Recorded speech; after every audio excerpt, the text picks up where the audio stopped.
for CRB 936. Good afternoon. Did you hear all of the rights I read via video arraignment? Yes, Your Honor. Thank you. Charges before the court read as follows. On or about September 22nd, 2024, that you did by force, threat, or deception, or in the case of a victim under the age of 13 or mentally incompetent by any means, did knowingly do any of the following under circumstances that created a substantial risk of serious physical harm to the victim, or in the case of a minor victim, under circumstances that either created a substantial risk of serious physical harm or did cause physical harm to the victim. Remove another from the place where that person is found or attempt to do so. It alleges that on or about September 22nd, 2024, you did by deception attempt to remove an 11-year-old boy from his property by trying to lure the victim stating, quote, "I need to talk to you," end quote, attempting to get the victim away from the dog. When the victim refused to cooperate, defendant attempted to grab the victim, but was unsuccessful because of the animal and fled the area on foot. This is a charge of attempt to commit kidnapping. It's a felony of the second degree. A felony of the second degree is punishable by up to 8 years in prison, plus up to an additional 1 to 10 years beyond that if you're found to be a repeat violent offender or a major drug offender, and a fine of up to $15,000 plus costs.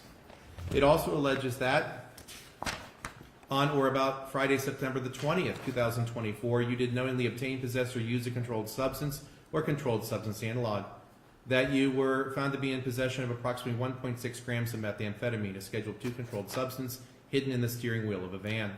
This is a charge of aggravated possession of drugs. It's a felony of the fifth degree, punishable by up to 1 year in prison, fine of up to $2,500 plus costs.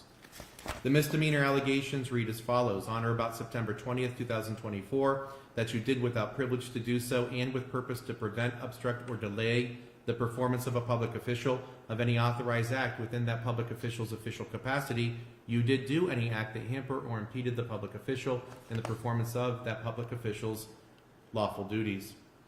That you were found to be in the 500 block of South Mechanic Avenue during a suspicious vehicle investigation after being Mirandized, and with the purpose to prevent or delay officers, you then lied about your activities, changed your story multiple times, and provided misinformation, knowing an official proceeding was underway. This is a charge of obstructing official business. It's a misdemeanor of the second degree, punishable by up to 90 days in jail, fine of up to $750 plus costs. And that on or about same date and time, September 20th, 2024, you did knowingly use or possess with a purpose to use drug paraphernalia. You were found to be in possession of a glass bubble pipe with a quantity of methamphetamine inside of it, found hidden under a driver's seat within the seat. That's a charge of drug paraphernalia, misdemeanor of the fourth degree, punishable by up to 30 days in jail, fine of up to $250 plus costs. Do you wish me to appoint the Public Defender's Office to represent you in these on the charges before the court at this time? Yes, may I speak for myself? Before you do that, let me appoint the Public Defender first, and then I'm going to introduce you to the person standing to your left. The person standing on your left is Stark County Public Defender's Office Counsel. This is Mr. Anthony Palumbo. Before you make any further statements to me, you gotta recognize I just appointed a lawyer to you. You've got the right to remain silent. Please remember that when you do make a statement, you're being recorded just as I am being recorded in the statements that you do make. So I'm going to ask you to talk to your lawyer before you speak further.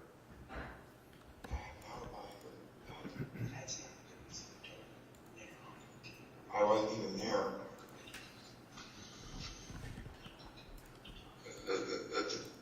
All I wanted to say was about that one to the prosecutor that, and the detective that talked to me yesterday would say this. I was at my friend's house when that was said to have happened. I don't have any. He asked me about dog bites. I don't have any. I wasn't even there for that. The other things, okay, but I didn't try to kidnap anybody, and I just want to go home. So I didn't do anything like that.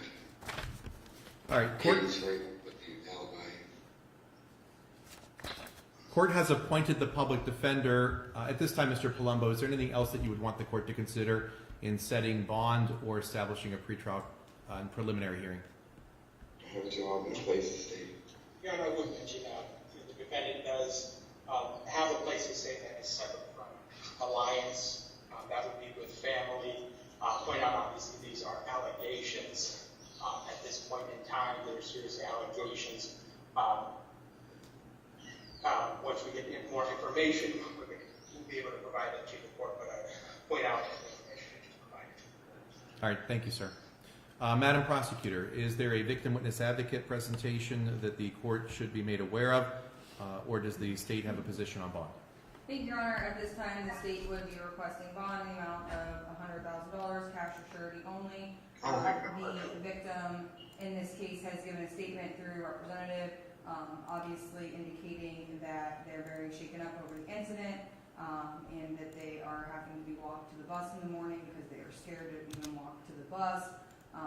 The victim would obviously want to see the defendant remain incarcerated at this time, and the state would ask for an absolute no contact order, and also mention, Judge, that the defendant does have several out-of-state priors that include resisting arrest, drug charges, theft charges, and these appear to be from Pennsylvania, and I do believe other jurisdictions in the state of Pennsylvania, Your Honor, as well as having no permanent address listed at this time.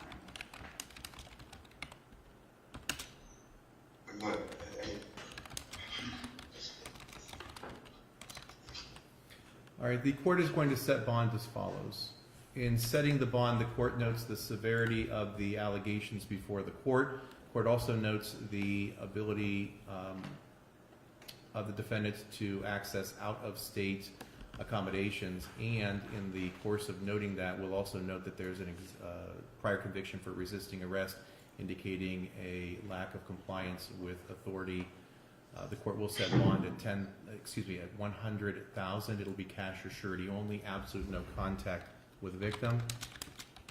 That matter is subject to further review by the court. Mr. Palumbo, I'm going to bring him back to see us for a preliminary hearing. Mr. Firemuth, please allow the court to finish without interruption. These are little things that stick in the minds of judges about whether you will comply with any instructions I give you. If I can't get you through the hearing today, I have less confidence that I should consider alternative bond conditions.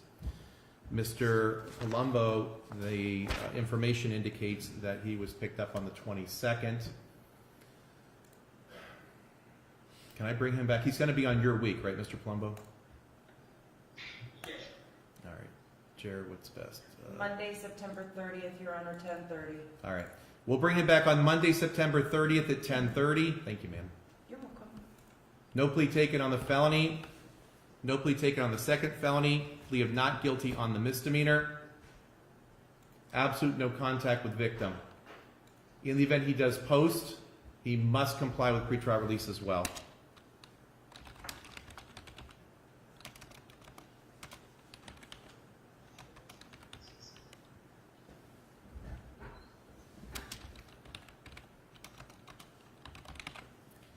Madam Prosecutor, anything else for the court's attention?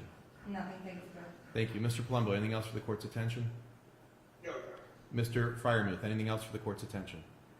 No, Thank you. Matters concluded.